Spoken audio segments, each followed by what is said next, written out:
Уважаеми колеги, дами и господа, за мен е особена чест да ви приветствам на днешната публична лекция, явяваща се първата от цикъл от лекции, организирани съвместно от Клуба на юриста Теодор Пиперков и Българското сдружение по конкурентно право.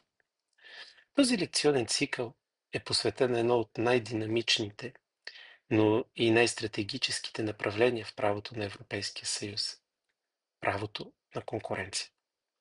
Българското сдружение по конкурентно право е учредено от юристи, обединени от професионалния си интерес и посвещение на конкурентното право, водени от желанието си да работят за неговото развитие и популяризирането му в България. Нашите цели са то да се превърне в платформа за обществена и професионална дискусия по въпроси свързани с конкуренцията, приложението на конкурентното право в България, да работи за повишаване на осведомеността на българското общество относно ползите от ефективната конкуренция и средствата за защита в случай на нейното нарушаване. Темата, която днес ще разгледаме, носи заглавието Competition in Transition – новости и традиция в прилагането на конкурентното право на Европейския съюз. Заглавие, което отразява едно фундаментално напрежение, характерно за всяка правна система в процес на еволюция. Напрежението между устойчивостта на утвърдени принципи и необходимостта от трансформация, които икономическата и политическата реалност неизбежно налага. Конкурентното право на Европейския съюз винаги е било в сърцевината на вътрешния пазар, гарантирайки равнопоставеност, иновации и защита благосъстоянието на потребителите. Но през последните години то се сблъсква с предизвикателства, каквито не сме познавали досега. От дигитализацията и платформената икономика, до зелената трансформация, глобалната нестабилност и необходимостта от стратегическа автономия. От тази гледна точка, конкурентното право на Европейския съюз отдавна не е само инструмент за поддържане на равнопоставеност на пазара. Той е активен инструмент за стратегическа визия на Съюза, за икономически растеж, технологичен суверенитет и икономическа и социална устойчивост. Днес то се намира на кръстопът, подложено на натиск както отвътре, от логиката на цифровите платформи, екосистемите и данните като форма на нова валута, така и отвън, от геополитическия контекст на фрагментиращата глобализация и възражда се индустриален протекционизъм. Това налага, при анализа на конкурентното право в днешното десетилетие, да отидем отвъд традиционната дихотомия между правоприлагането и политиката на конкуренция. И то да бъде разгледано като своеобразна лаборатория, където решенията на съда, практиката на комисията и новите законодателни предложения си взаимодействат, чертаяки хоризонтите на възможности. Поканата към вас не е само да бъдете слушатели, а активни събеседници в този дебат. Защото въпросът не е просто какво прави конкурентното право, а какво очакваме то да бъде в една Европа в преход. Благодаря ви, че отделихте от своето време. Нека започнем. Говорим за сложни екосистеми, съставени от услуги, алгоритми, зависимости, информационни асиметрии. Асиметричен достъп до данни, до технологии, до потребители. Днес един дигитален гигант може да бъде едновременно посредник, производител, регулатор, пазач на достъпа до иновации. Но как реагира конкурентното право на тази нова реалност? Особено когато самото понятие за конкурент днес все повече се размива. Нека да се опитаме да разберем защо това е проблем пред днешното правоприлагане. Защото от историческа перспектива правоприлагането в областта на конкурентното право, както на национално, така и на европейско ниво, се изграждаше върху един относително стабилен аналитичен модел. А именно, пазарите се възприемаха като арени на съревнование между конкуренти, субекти, които се намират в сравнително еднакво икономическо положение с относително сходна пазарна сила. Този процес, този модел предполагаше прозрачност на транзакциите, ефективност, проистичаща от конкуренцията на офертите и защита на благосъстоянието на потребителите. Разбира се, това се случваше чрез санкциите, които се налагаха на всички от тези поведения, които ние припознаваме като антиконкурентни, а именно забранените споразумения, злоупотребата с господстващо положение, несъвместимите с вътрешния пазар концентрации и държавни помощи. Съвременната реалност обаче, виждате, че на тази картина няма нищо общо с този пазар. Особено видимо това става в контекста на дигиталните платформи, които надхвърлят традиционната роля на участници в пазарната конкуренция и всъщност функционират като екосистеми. Всъщност те създават самостоятелни икономически микросветове, микровселени, с автоматичен достъп, с автономни правила, на достъп, асиметрична информация и алгоритмична архитектура, която структурира потребителското поведение. Всъщност, ако ние днес като потребители възприемем, чукнем нещо в Google, търси, без значение дали информация или е някаква оферта, някаква информация за продукт и така нататък, ние може да възприемем това нещо от гледна точка на потребителя като някакво спонтанно или неутрално търсене. Поне ако сме наивни потребители. Само че то често е резултат от скрит процес на алгоритмично приоритизиране.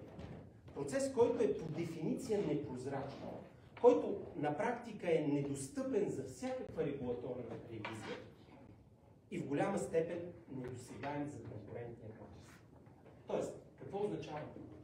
Това означава, че когато ние с вас действително търсим, например, искаме да си купим самолетен билет в някаква дестинация, когато написваме съответно това задание в търсачката, при нас излизат резултати. Това не е спонтанно. Всъщност, това е много добре профилиран търсен. И проблемът е кой го прави. Това е продукт, който е зададен именно от тези глобални алгоритмични процеси. И това нещо няма как да проследим. Кой го прави? Кой ще бъде регулатора? При какви правила? При какви модели ще се анализира? И най-вече, до каква степен може евентуално да се опитваме да очакваме, че някъде някоя друга алгоритмична система ще може да окаже алтернативен конкурентен натиск. Това дори да се случва, ние няма как да го знаем. Така всъщност, конкурентното право се изправя пред предизвикателство да остане ефективно и легитимно в среда, в която базовите пазарни параметри вече не се определят от цена и количество и търсене, а от достъпа до данни, от архитектурата на интерфейса и от контрола върху вниманието и поведението на потребителя. Но ние не се ограничаваме само до тази дигитална трансформация. Европейският съюз е изправен пред друга такава трансформация. Екологична или зелената трансформация. Зеленият пакт, въглеродната неутралност, кръговата икономика, всички те изискват не само нови технологии, но нови модели на сътрудничество и колективни усилия. Възникват въпроси, които до днес звучаха на практика за специалистите по конкуренция еретично, като, например, може ли конкуренцията да отстъпи пред устойчивостта? Допустимо ли е сътрудничество между конкуренти, ако целта е климатична неутралност? И ако отговорът на тези въпроси е да, допустимо е, възниква следващия. Къде е границата между допустимата координация и забранената колизия? Съгласуване. И последният аспект, който поставя натиск за трансформация на конкурентното право, това е геополитиката. След десетилетия на отворени пазари, на глобална интеграция, на свободна търговия, Европейският съюз е изправен пред свят, в който правилата вече не са универсални. Китай, Съединените американски щати, Индия водят агресивни индустриални политики, субсидират цели сектори и не се колебаят да използват икономиката като инструмент на влияние. Това принуждава Съюза да преосмисли инструментите си, включително правилата за държавните помощи, контрола върху концентрациите и достъпа до стратегически ресурси. В тази нова реалност, която очертахме през тези три параметра, конкурентното право вече не може да бъде разглеждано като някаква техническа област. То се превръща на практика в една арена, в която се сблъскват визии за отвореност или протекционизъм, за либерална неутралност или стратегическа селективност, за правна сигурност или за адаптивност. Централната теза, която ще развия в настоящата лекция, е, че трансформацията, която наблюдаваме в конкурентното право на Европейския съюз, не представлява нито епизодичен отговор на някакви краткосрочни политически импулси, нито резултат на прекомерна регулаторна намеса без икономическа обосновка. Напротив, тази трансформация следва като неизбежно следствие от дълбоки структурни промени в самата природа на съвременната икономика. Вече не говорим просто за пазар, а за преплетени системи от интереси, инфраструктури, включително ценности, които изискват нов език, нова чувствителност и понякога нови граници на правоприлагането. Ние се намираме в етап на еволюция, в който старите принципи, основани на забрани, на злоупотреба с господстващо положение, защита на потребители, насърчаване на ефективност, забранени споразумения, те не се отменят, те продължават да бъдат там. Това е традицията и това ядро няма да се измени. Но се тълкуват все повече и повече в светлина, в каквато доскоро никой не е помислил, че ще бъде наложено.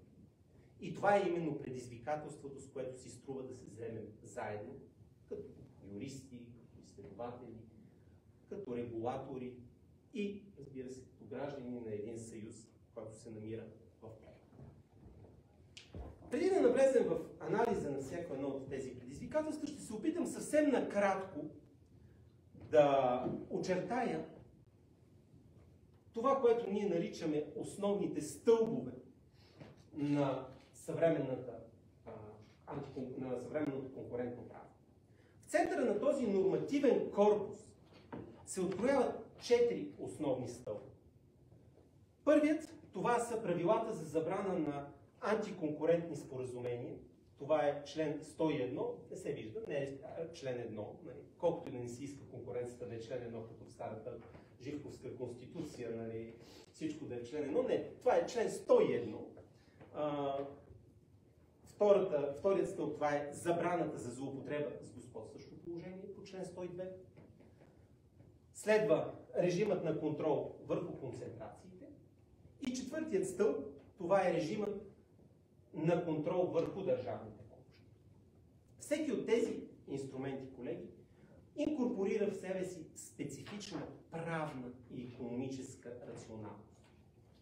От защитата на процеса на конкуренцията като форма на динамично състезание на конкуренти на пазара, до осигуряването на ефективност, иновации и равнопоставеност между публичните и частните субекти.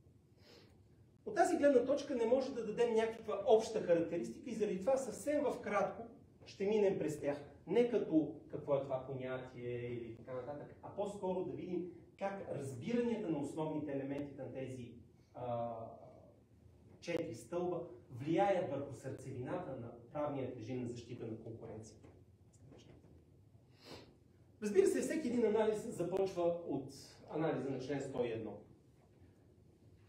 Той забранява, тази разпоредба съдържа общата забрана всички споразумения между предприятия, решения на сдружения на предприятия или съгласувани практики, които могат да окажат въздействие върху търговията между държавите членки и имат за цел или резултат предотвратяване, ограничаване или нарушаване на конкуренцията в рамките на вътрешния пазар, са забранени. Накратко пресъздадах тази разпоредба, тя е с цели 3 алинеи, но основната идея съдържа тази. Видно от това представяне, ние може да установим, че всъщност тази забрана, така както е формулирана, се характеризира с една изключителна широта. И поради тази причина, с естествена еволютивност. Какво означава това? Това означава, че формулировката, такава каквато е зададена, позволява много по-лесно правоприлагането да се адаптира към промените в икономическите отношения, отколкото ако имаме една разпоредба, която стриктно следи и съдържа форми на забранено споразумение. Именно поради това казахме и до ден днешен, тази разпоредба не е търпяла никакви изменения през всичките години и ревизии. Всъщност, за да сме абсолютно коректни, трябва да сложим един дисклеймер. Има едно изменение. Понятието единен пазар, който е съществувал, е заменен с вътрешен пазар, чисто терминологично. Но концептуално тя никога не е променена. Класическите форми на споразумения, всъщност тази разпоредба хваща три форми. Споразумения между предприятия, решение на сдружения на предприятия и съгласувани практики. Всъщност тези три форми, те са класически за нас. Ще се опитаме да ги скицираме накратко. И по отношение на първата, споразумение. Тук веднага трябва да направя едно уточнение. Много често се използва понятието картел. Само че картелът е само един вид. Това е хоризонтално споразумение между конкуренти с оглед фиксирането на цени, разпределението на пазари, на клиентела, на производствени обеми. Т.е. има определена цел.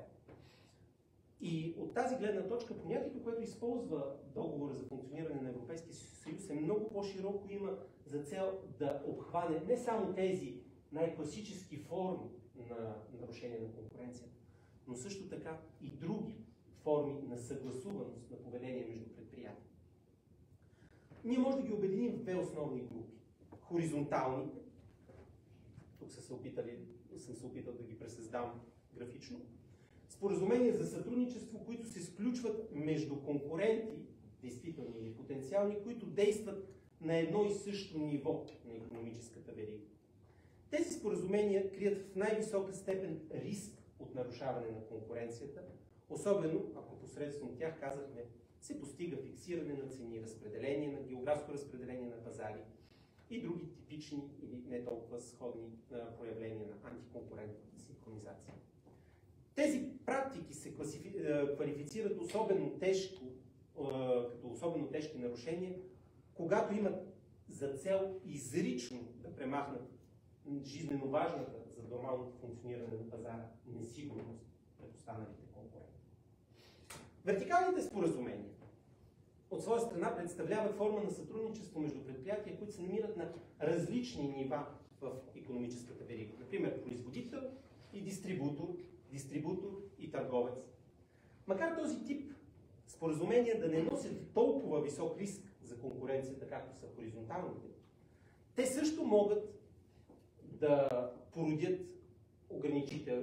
да имат силен ограничителен потенциал, например фиксиране на препродажни цени, териториални ограничения, забрана за пасивни продажби, клаузи за най-облагодетелстван клиент.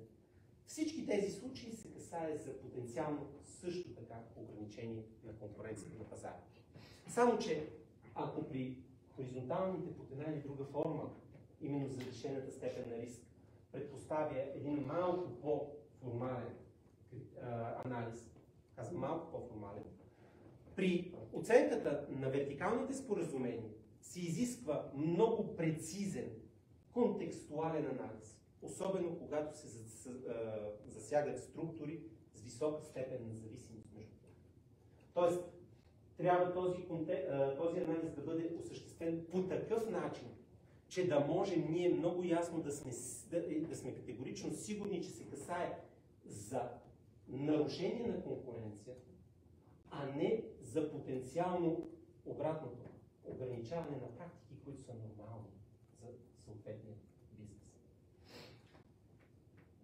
Наред с споразуменията, друга форма на забранено поведение са решенията на сдружения на предприятия. Тези субекти, независимо от правната си форма, често действат като платформи за формулиране на политики, препоръки или стандарти, които на практика влияят върху индивидуалното пазарно поведение на членовете. Дори когато липсва задължителен характер, съдебната практика е била последователна в преценката, че достатъчно е дадено решение да насърчава или обективно да води до хомогенизиране на поведението, за да може да попаднеш в обхвата на забрана. Тоест, представете си едно сдружение на предприятия с легитимна цел, някакъв браншова организация, която има, казваме легитимна, тук не трябва да отричаме възможността за правото на сдружаване, но то не трябва да се използва да координираш стопанското си поведение. Тоест не трябва чрез тази форма, която законът допуска, вие да по такъв начин да обменяте информация или да приемате такива форми на решения, ще ги наречем, които да могат да доведат до хомогенизиране на пазарното ви поведение. Такива примерно могат да бъдат ценоразписи, тарифи, стандарти, етични кодекси за допускане на пазара.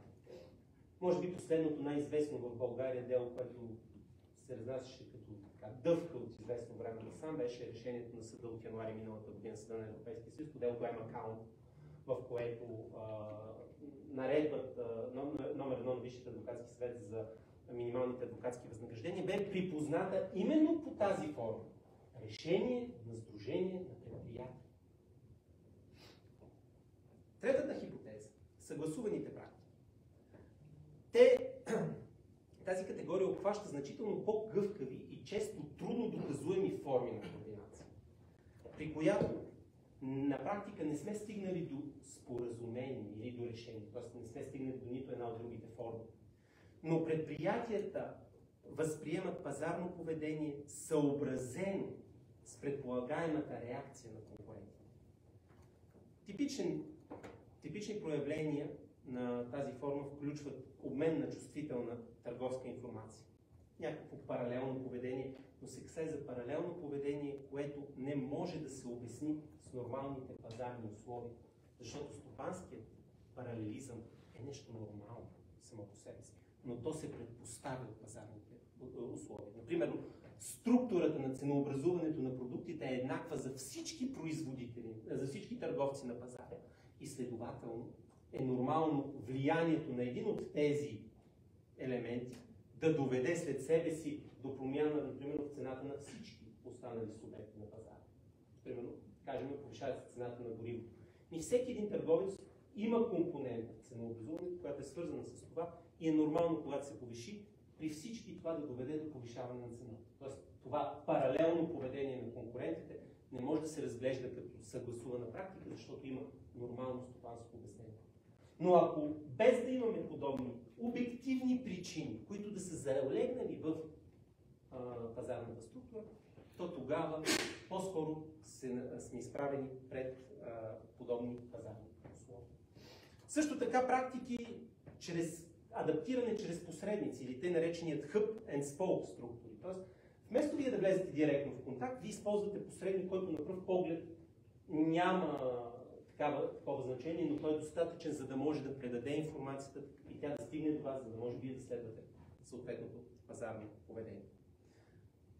И тук, може би, едно от интересните движения в практиката на съда, точно по отношение на обмена на чувствителна информация и на съгласуването на практики, да е едно решение по делото Доле за бананите. Като че ли практиката на конкуренцията през годините се развива главно около банани, от United Brands до Доле.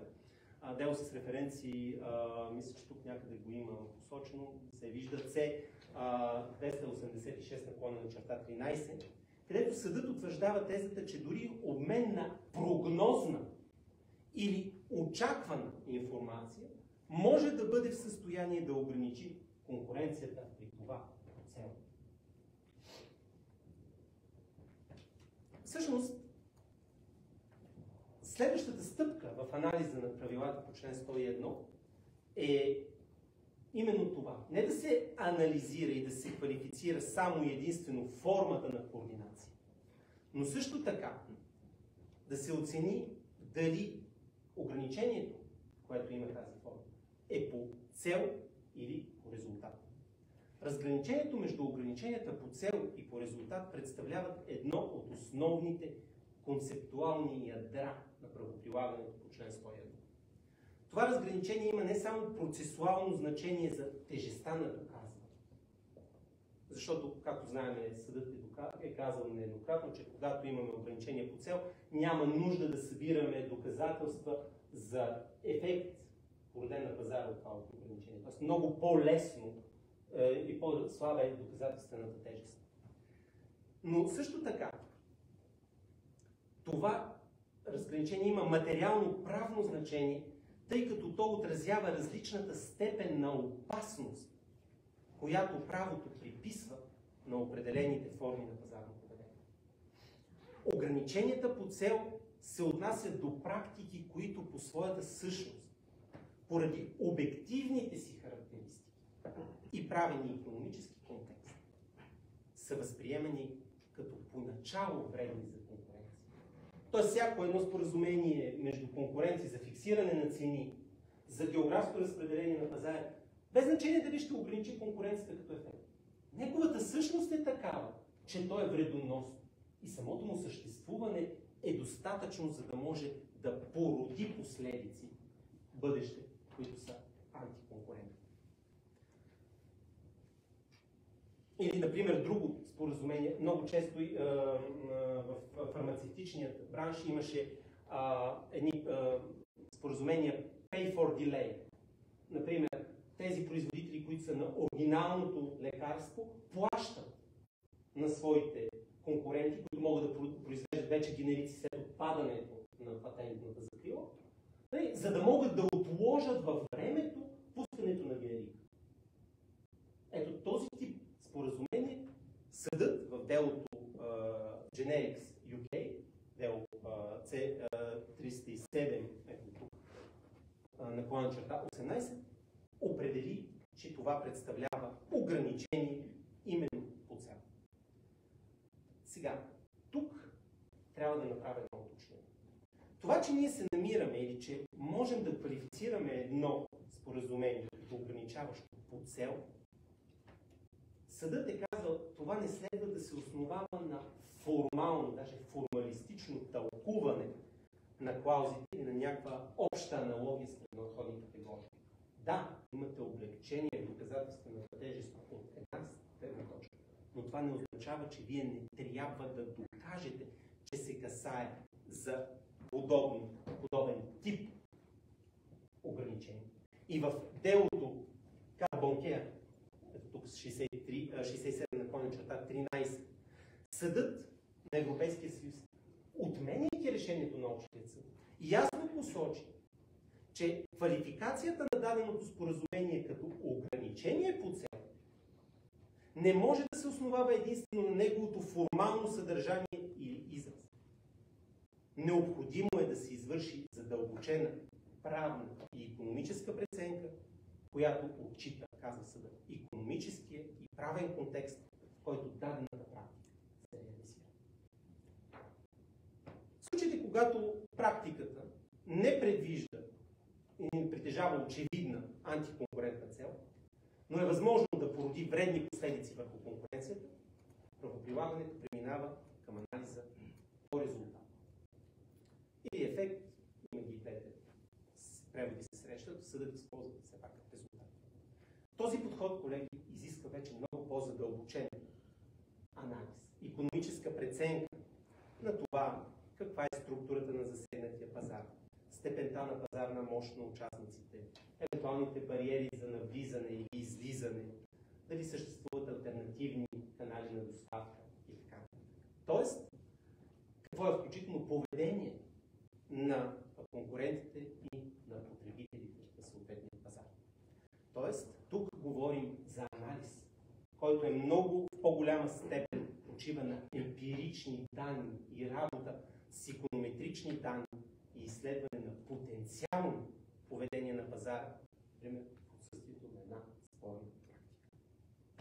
Няма да се спирам по-задълбочено върху тези елементи. Може би единствено дали може да дадеш следващия слайд. Само бих искал да обърна внимание на една друга специфика на тази разпоредба, защото тя е ключова и е съществена разлика в сравнение с други подобни режими, а именно Структурата на член 101 е изградена така, че той съдържа, казахме, три параграфа. Параграф първи, който съдържа общата забрана. Параграф втори, който съдържа санкцията и се казва споразумението е нищожно. И тук обаче идва тезата на параграф 3. Параграф 3 е израз на предвиденото от законодателя възможност за ограничено изключване от санкцията на едно подобно забранено споразумение, ако обаче всъщност това споразумение има и проконкурентни ефекти. Тоест, ако то генерира такива икономически и потребителски ползи, които оправдават неговото съществуване и търпене от вътрешния пазар. За целта разпоредбата е предвидила 4 критерия, които са кумулативно зададени. Може да ги видите тук. Първият, те са добре известни, първият е въпросното споразумение да допринася за подобряване на производството, ние го наричаме за повишаване на ефективността във всичките му аспекти. Второто, да се запазва справедлив дял за потребителите. Третото изискване е съответно ограниченията, които проистичат от това споразумение, да са необходими за постигането на тези ефекти. И последното е да не се премахва съществена част от конкуренцията на пазара.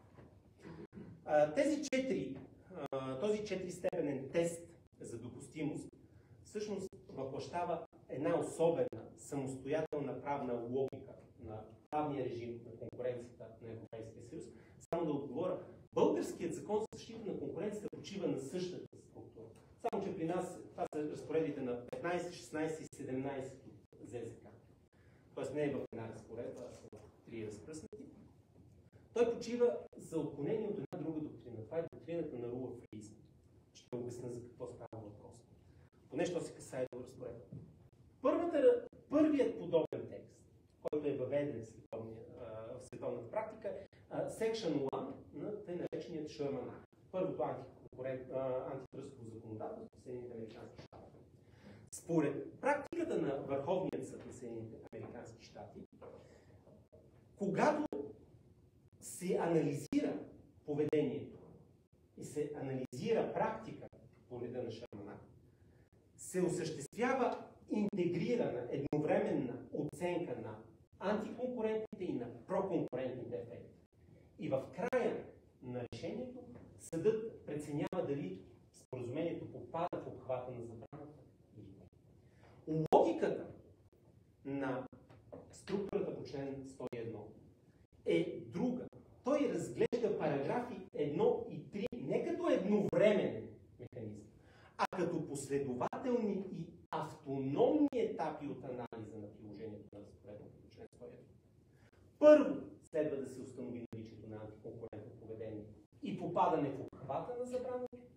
И едва след това, при искане от страна на участващите предприятия, се преценява дали са налице основанията за освобождаване.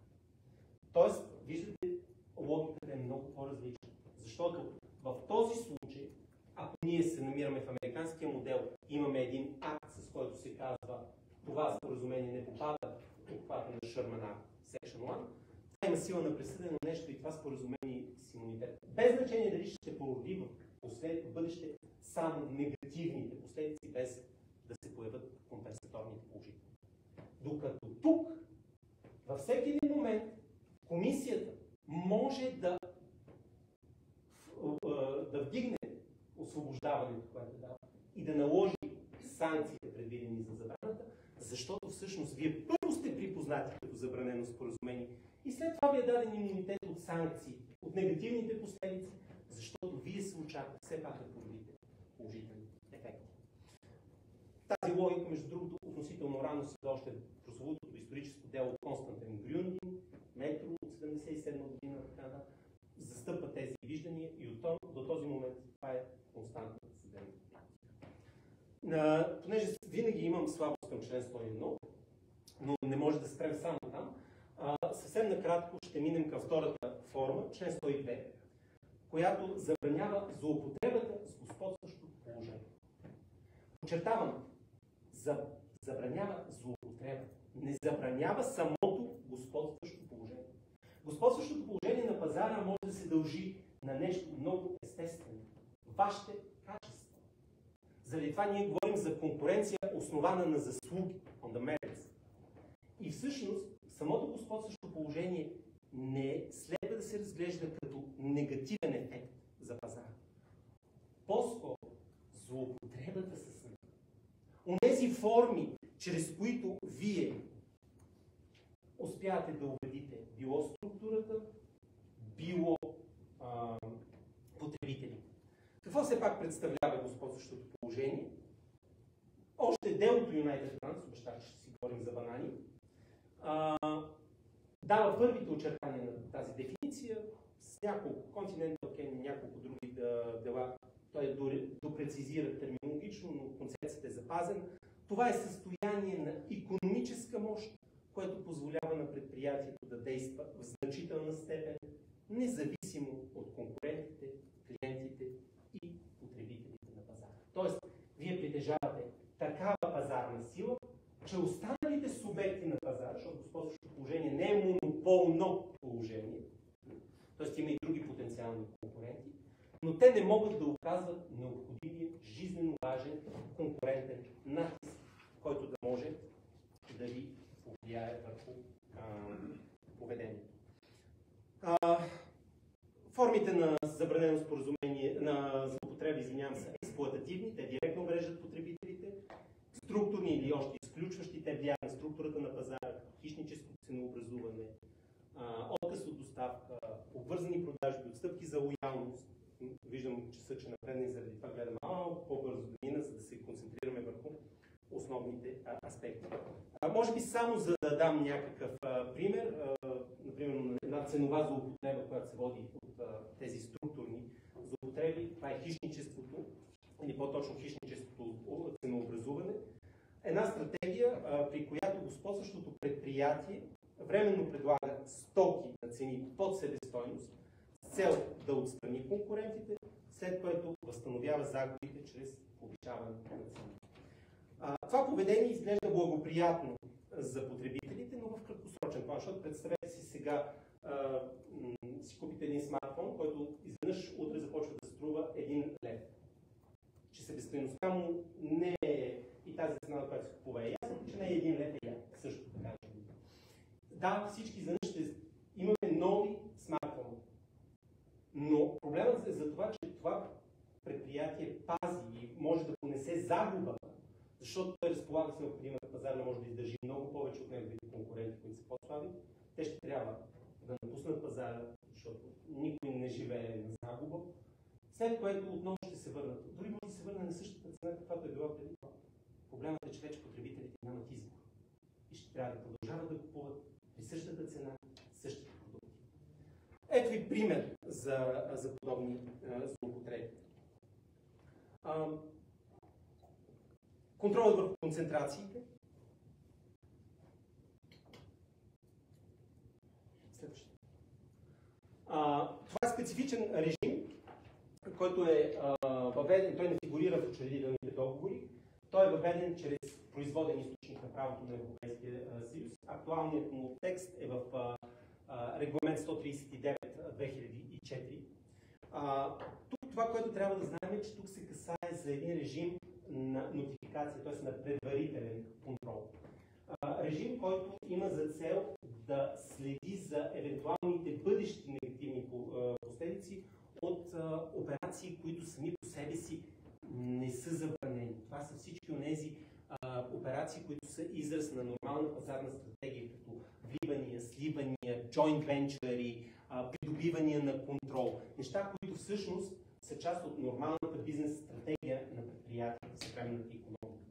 Проблемът идва тогава, когато вследствие на тази операция ние можем да изменим самата структура на пазара по такъв начин, че в крайна сметка необратимо да се ограничава ползите от ефективната конкуренция, например чрез намаляване на избора на потребителите или други. В момента, може би, ако следите новините, един започна в Съединените американски щати. Това е срещу Мета, т.е. срещу Фейсбук.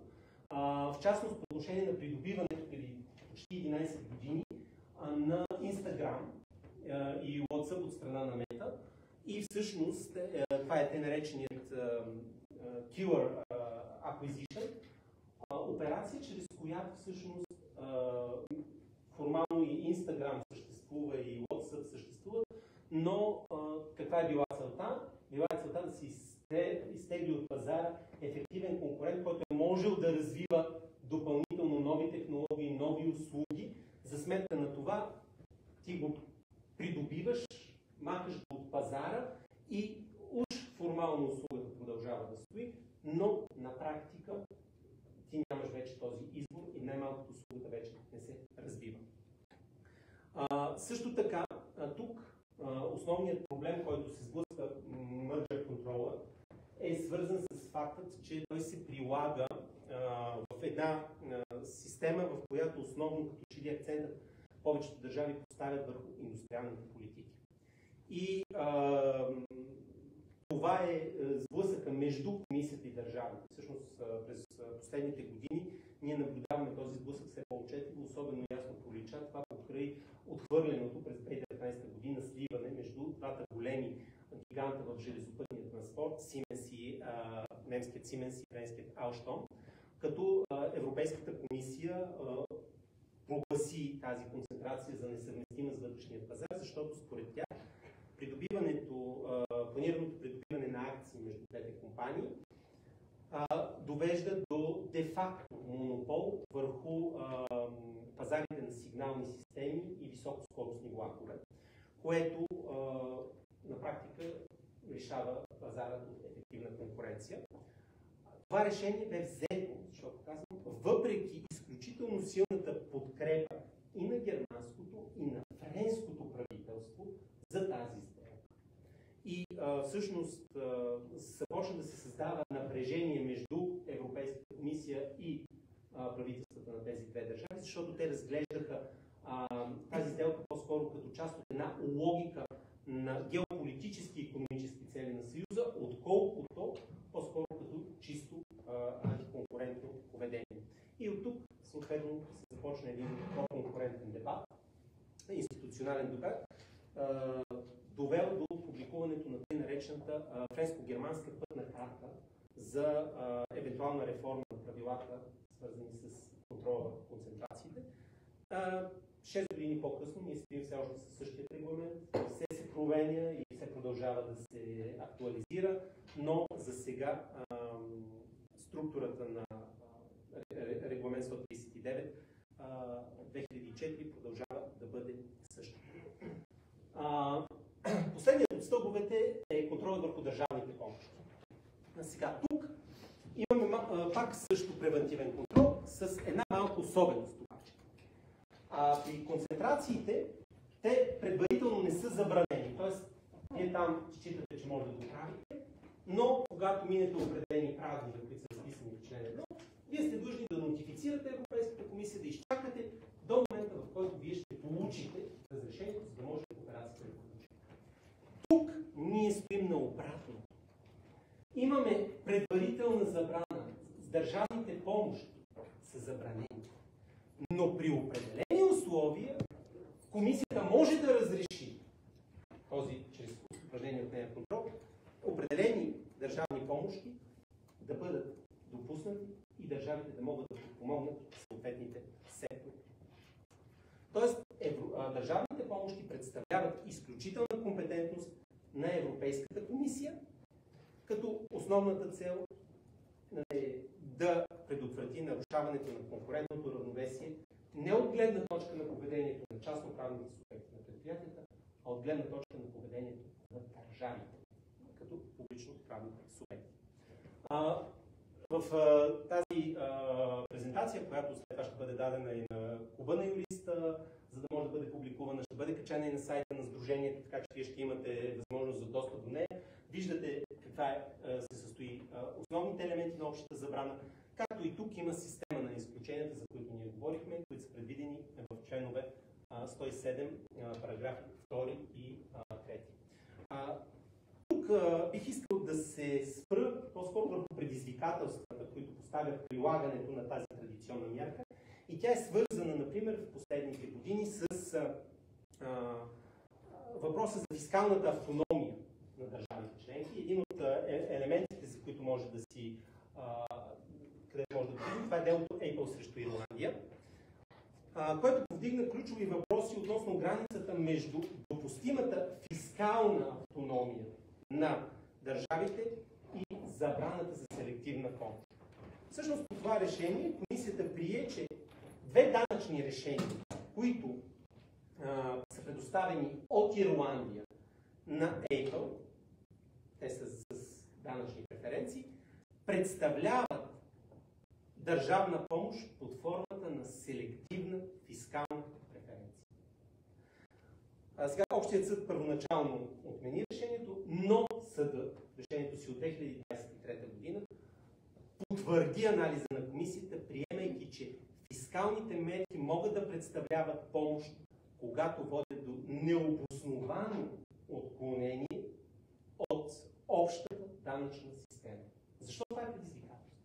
Защото, колеги, и към днешна дата, данъчната система не е област на компетентност на Съюза. Съюзът може да действа ограничено и да хармонизира, но само определени аспекти на данъчната политика на държавата. В останалата си част, данъчното право е изключителна компетентност и данъчните режими са изключителна компетентност на държавите членки. Но виждаме все повече, именно през призмата и на държавните помощи на политиката на конкуренцията, как това нещо започва да бъде, това разбиране започва да бъде ограничавано от практиката на комисията.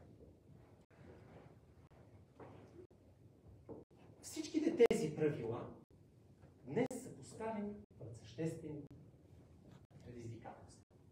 Първото, за което, разбира се, ще се спрем, е дигиталната трансформация. И това, което ще бъде новата архитектура на конкурентното право в Европейския съюз. Дигиталната трансформация на икономиката всъщност, колеги, поставя в най-висока степен под съмнение самите основи на целия досегашен модел. В дигиталната икономика не само се променят продуктите или технологичните процеси, преобразува се самата архитектура на пазара, включително модусите на достъп, разпределението на информацията, взаимозависимостите между участниците. Централната роля в тази нова икономика играят те наречените цифрови платформи и ядра. Core Digital Platform. Това е горе-долу. Това са Google, Apple, Meta, Amazon, Microsoft. Трябва да се замислим следващия път да сложим в лекцията има продуктово позициониране. Всички те оперират на те наречените многостранни пазари. До сега обикновено ние бяхме в един полюсен пазар. Имаме търсене, предлагане. Имаме двете страни. Този, който предлага и този, който търси. Тук обаче имаме многостранни пазари. Тоест имаме повече от един участник в търговските отношения. И обикновено стойността на една група потребители, например крайните потребители на някои от тези платформи, зависи от броя и активността на друга група потребители, примерно рекламодателите. И там между тях някъде се намесва и платформата, и всички останали субекти. Заради това ние говорим за многостранни пазари. Тези платформи не само присъстват на пазара, те го форматират. Те установяват правилата за достъп, моделират поведението на участниците и събират огромни масиви от поведенчески данни, чрез които усилват своето конкурентно предимство. Това поражда нещо, което ние наричаме от гледна точка на конкурентно право мрежови ефекти. И тези мрежови ефекти водят до заключване на потребители. Или те нареченият лок-ин ефект. Преди малко Веско стана такъв жертва на един подобен ефект. Сега ще обясня защо. Екосистемата създава висока степен на заключване чрез комбинация от хардуер, софтуер и услуги. Тоест, потребителят закупил iPhone автоматично е въвлечен в система, в която операционната система iOS е съвместима основно с продукти Apple. Приложенията се инсталират чрез App Store, плащанията се извършват чрез Apple Pay, съобщенията преминават през iMessage, а синхронизацията на данни чрез iCloud. Сега си помислете цялото това нещо да бъде трансферирано към операционна система Android. Окей, това изисква не само смяна на устройство, но и без съмнение загуба на съвместимост с натрупани приложения, абонаменти, контакти, снимки, документи, дори вашата тъй наречена дигитална идентичност. Тази комбинация от техническа несъвместимост, поведенческа инерция и загуба на полезност превръща потребителя в част от затворена екосистема, където разходите за излизане, тъй наречения switching cost, са значителни. И тук не говоря непременно за паричното изражение, а под формата на неудобство, несигурност, фрагментация на потребителския опит. Тоест, ако трябва да се върна към Android и трябва да привикна към операционната му система, съм свикнал тук, ми става много трудно. Дори когато трябва да работя с чуж телефон, който беше с Android, на мен ми е трудно да се ориентирам къде, нагоре, надолу, наляво, надясно.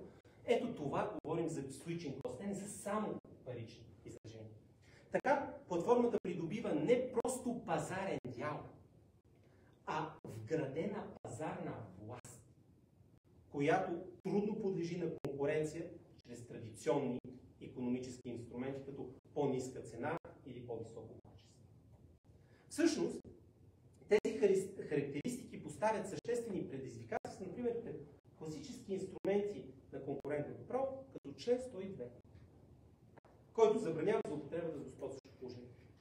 В дигиталната икономика господството се упражнява не чрез цени, а чрез архитектурен контрол върху средата, включително видимост на клиентите, на конкурентите, достъп до данни и възможност за интероперабилност. Поради това комисията бе принудена да адаптира своя подход чрез разширително тълкуване на понятието за злоупотреба. Тя трябваше да реагира. Ние може да видим този нов подход в решения като Google Shopping, Google Android, в които бе призната така наречената самопреференция като форма на изключваща злоупотреба. Но този подход, т.е. да адаптираме съществуващия модел, имаше своята цена. Първо, разследванията са много сложни, доказателственият праг е много висок, а правоприлагането е изключително забавно. Между започването на разследването и постановяването на окончателното съдебно решение по цитираните дела минаха между 5 и 7 години. Време, през което антиконкурентните ефекти вече са настъпили, а конкуренцията е необратимо отслабена. Именно това структурно ограничение на разпоредбата на член 102 доведе до приемането на нова регулаторна парадигма. Това е регламент 2022/1925 или прословутият акт за цифровите пазари. DMA. DMA е политически правният отговор на настъпилата институционална фрустрация. От една страна, от невъзможността на член 102 да действа с нужната предсказуемост и скорост, а от друга страна, от нарастващата роля на цифровите платформи като квазимонополни посредници. Всъщност, колеги, DMA не отменя 102 в цифровия пазар, не надгражда.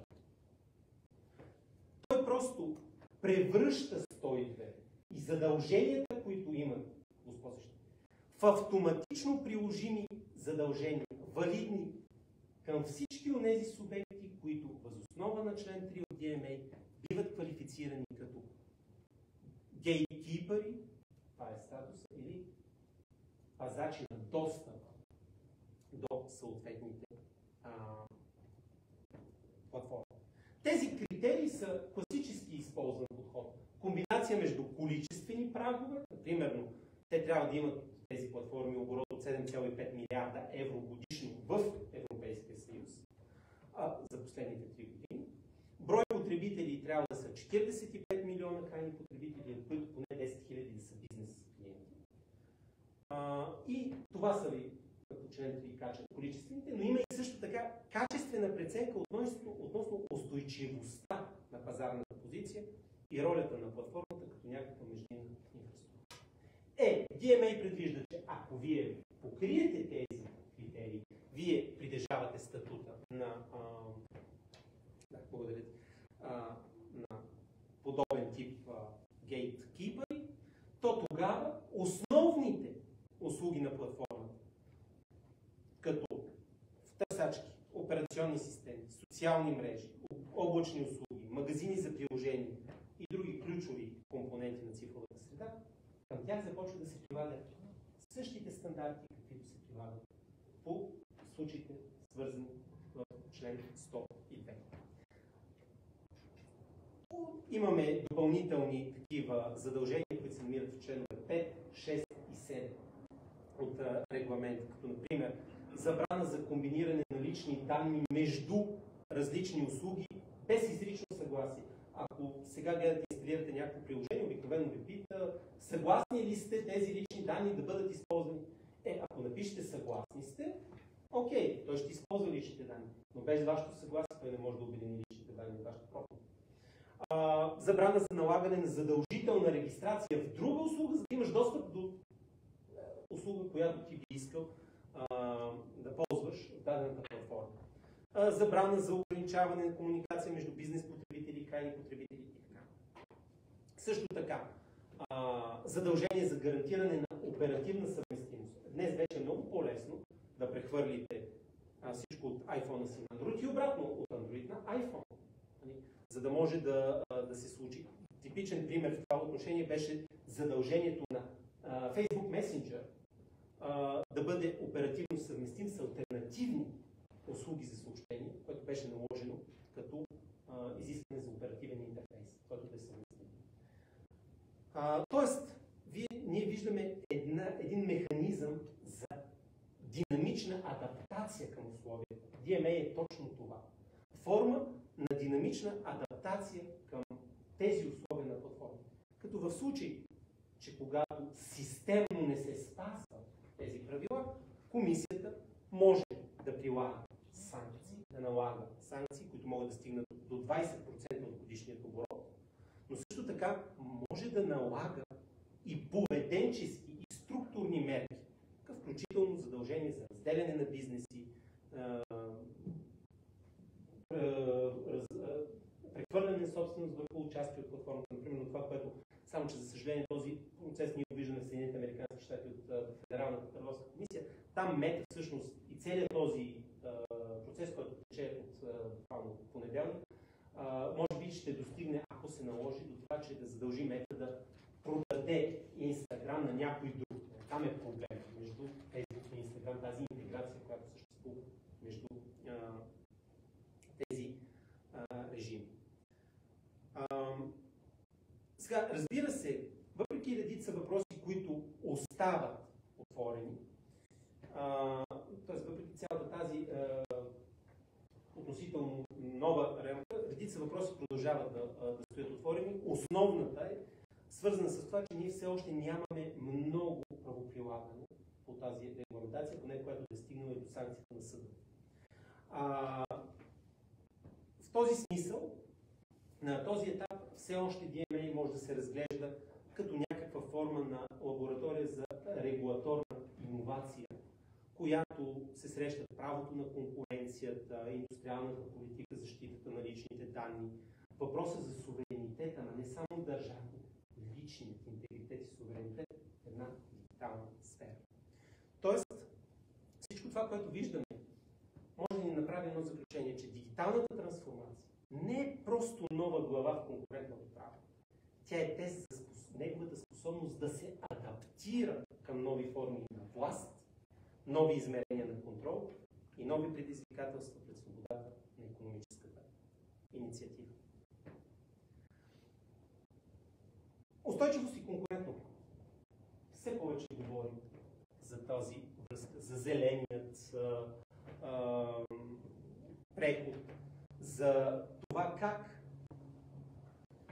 съвременната икономика и съвременното общество трябва да преминат към онези практики, които ще бъдат устойчиви, така че ние да можем да предадем на бъдещото поколение след нас една устойчива среда за живот и за развитие. Устойчивостта, така както е артикулирана в Зелената сделка на Европейския съюз, в Парижското споразумение за климата, включително общата визия за климатична неутралност до 2050 година, представлява всъщност една комплексна цел с транссекторен и интергенерационен характер.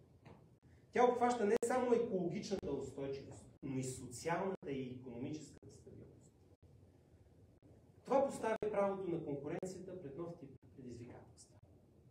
Как се интегрират и как да интегрира дългосрочни, колективни и често трудно измерими ползи в рамките на система, която исторически е организирана към краткосрочни и индивидуални икономически резултати. Защото ако се върнем към това, което беше член 101, параграф 3, основанията да те освободят от забрана, по-точно от санкция. Там се казва, че ако имаш принос, ефективност, запазиш за потребителите справедлив дял. Това се гледаше в краткосрочен план, т.е. колко бързо може да се реализират тези ползи и най-вече чрез някакви индивидуални бонуси. Например, да получиш по-добра стока, която да доведе по-ниска цена или по-ефективно разходване на средства. Тук, когато говорим за екология, когато говорим за екологична трансформация, зелена трансформация, не може да очакваме резултатите да се появят утре. Не може да ги очакваме в краткосрочен, дори в средносрочен план. Те са значително по-далеч във времето и заради това говорим за трансгенерационни или интергенерационни последици. И от тук възниква и това напрежение, за което говорих. А именно, допустимо ли и при какви условия конкурентното право да толерира координирани действия между предприятия, които в краткосрочен план водят до ограничен избор за потребителя, но или до по-високи цени, но които в дългосрочен план осигуряват значими ползи за околната среда и за обществото като цяло. Или обратно. Длъжни ли сме да игнорираме тези устойчиви ползи, когато те влизат в конфликт с класическите принципи на пазарната свобода и забрана за антиконкурентност? Между другото, това нещо не е от сега като поставен въпрос. Много често е имало опити в практиката на комисията да се релевират екологичните ползи. За съжаление, към момента преди да се приемат тези по-устойчиви правила, новите насоки за хоризонталните споразумения, преди това за вертикалните имаше една разпоредба, но сега вече има самостоятелна глава за оценка на такъв тип споразумения. Комисията беше успяла само в един случай да разреши, защото това беше още по режима на старата нотификация, защото когато се говореше за изключение, се изискваше споразуменията да се нотифицират преди това, режим отпаднал след 2003 година. Тогава производителите на бяла техника, най-вече перални машини, се бяха споразумени да премахнат и да спрат от производство онези машини, които са с ниска енергийна ефективност. Това са по-евтините машини, разбира се. И да останат да произвеждат само определени класове, които са с висока енергийна ефективност. И аргументът, който комисията успя да прокара, но допълнително намери и икономическите ползи, беше именно, че това в дългосрочен план ще има икономически ползи и за потребителите, и за околната среда. Тоест, това е дело някъде в края на 90-те години, така че виждате, че вече още тогава се появяват. Но днес, когато това е предвидено като цялостна политика на Европейския съюз, стои в основата на съвременното разбиране за тъй наречените устойчиви съглашения или устойчиви тъй наречени sustainability agreements. Това е на практика новата фронтова линия в развитието на правоприлагането, на правоприлагането на член 101. Там, където всъщност ние трябва да се опитаме да видим как ще приложим ограниченията пред възможността да координираме поведението си с оглед постигането на тези резултати, свързани с екология. До този момент, това, което може да видим, е едно приложение относително скорошно, но това е пионерското, да го речем, приложение на холандският, нидерландският национален орган за защита на конкуренцията, който в решението си по Coca-Cola Refresco, решение, което е в 2021 година, холандският орган допусна споразумение относно рециклирането на пластмасови бутилки, считайки, че инициативата има ясно измерими екологични ползи. Това се случи благодарение на факта, че само предходната година, 20-та година, нидерландският орган за защита на конкуренцията беше първият орган в Европейския съюз, който прие самостоятелни насоки за прилагането на правилата на конкуренцията в областта на опазването на околната среда. По-късно, 22-та се появиха вертикалните споразумения, казахме гайдлайна, а в 23-та година самият Европейски съюз прие новите правила за хоризонталните споразумения и там вече имаме ясно разписана цялостна глава, посветена именно на този тип ограничения, свързани с устойчивите споразумения. Споразуменията за опазване на околната среда.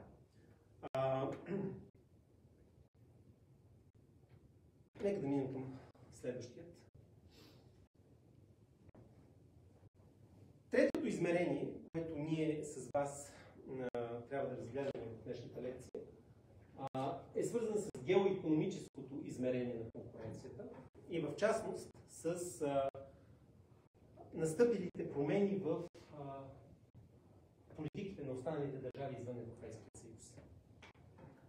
Класическото конкурентно право в ниво Европейски съюз бе формулирано десетилетие като вътрешно, интрасистемно право за регулиране, т.е. насочено към поведението вътре в Европейския съюз и вътрешния пазар. Т.е. механизъм за гарантиране на ефективност, равнопоставен достъп и защита на потребителите в рамките на нашия си вътрешен пазар.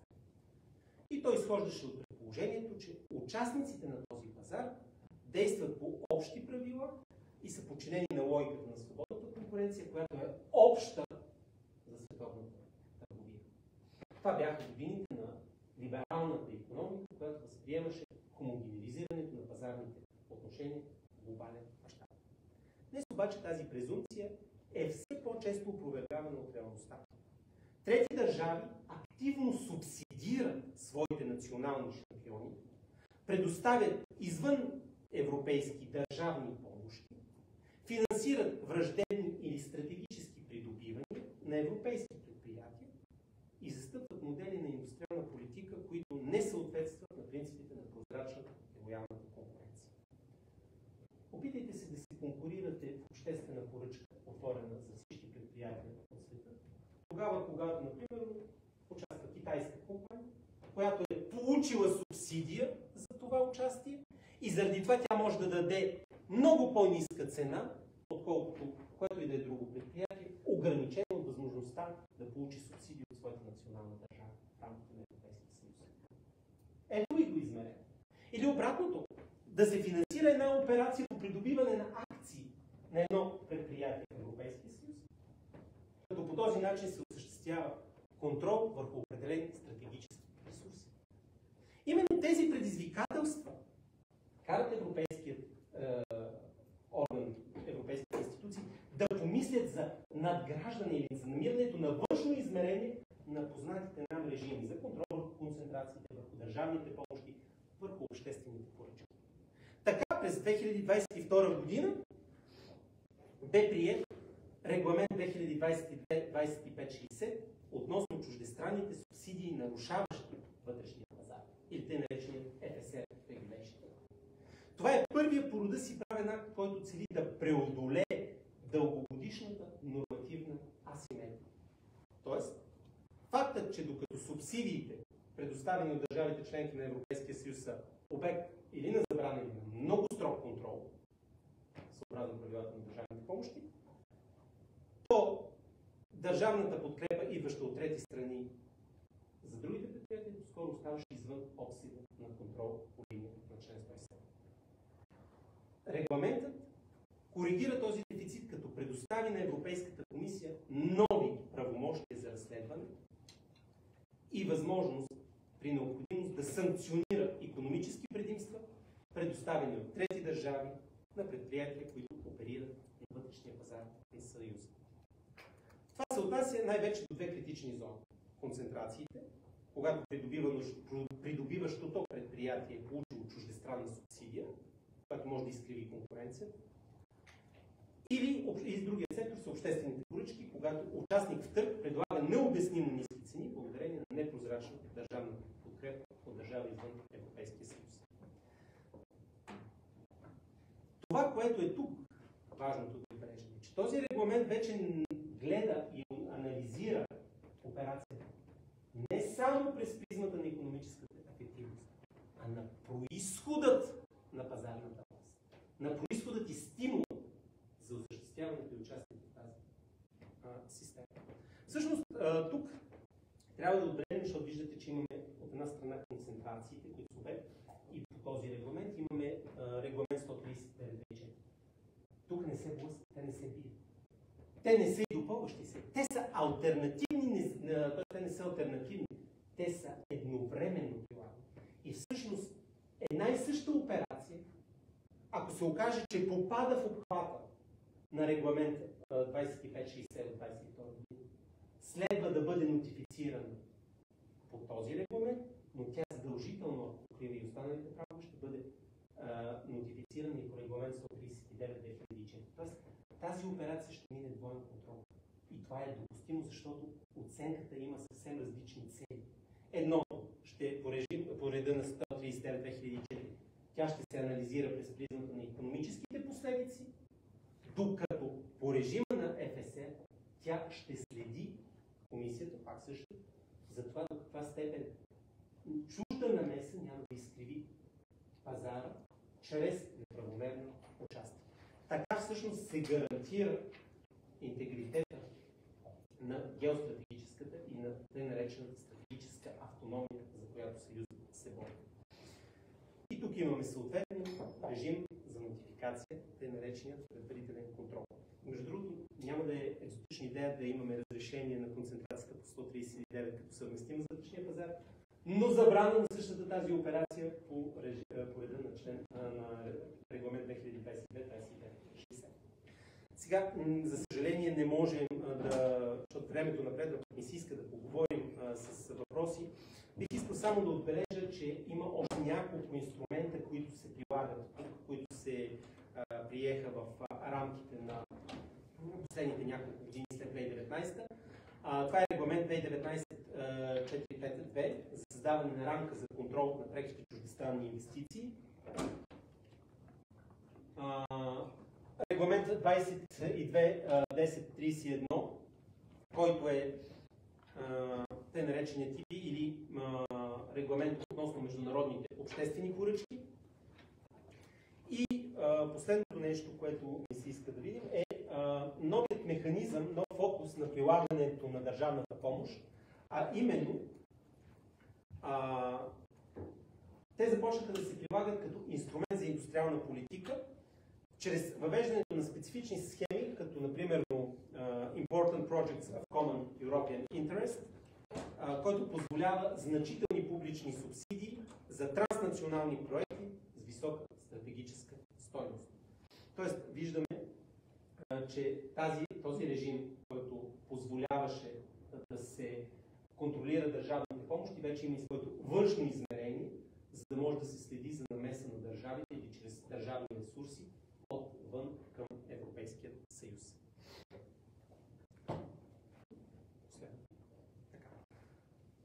Когато започнахме тази лекция, формулирах един на пръв поглед прост въпрос.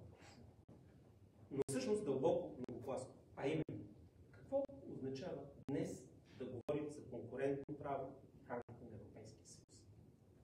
Сега, достигайки до края на нашето пътуване, можем да си позволим да признаем, че няма еднозначен отговор. А по-скоро това е въпрос, който ни подканя към размисъл и дебат. Това, което със сигурност обаче може да кажем, че правото на конкуренцията вече не е просто технически механизъм за регулиране на пазарното поведение. То се превръща в огледало на ценности и приоритети, които обществото проектира върху своята икономическа система. Именно поради това то не може да остане неподвижно. Защото целите, които си поставяме и които обществото възлага на икономиката, вече не са същите. От ценова оптимизация ние се движим към климатична устойчивост. От неутрална либерализация към стратегическа сигурност. От индивидуална ефективност към структурна справедливост. В хода на тази лекция проследихме няколко трансформиращи предизвикателства. Дигиталното, устойчивостта, геополитиката. Пред лицето на тези предизвикателства правото на конкуренцията не се затвори в дефанзивна позиция, а се разгърна. То създаде нови инструменти, чрез които допълни съществуващите механизми. Така се създаде акта за цифровите пазари, регламента за чуждестранните инвестиции, новите политики в областта на държавните помощи. Така то премина от ролята на ретроспективен арбитър, който следваше събитията, към тази на един превентивен архитект на пазарната структура. Правото се отдръпна от фикцията за неутралност, за да се доближи до реалността на своето собствено време.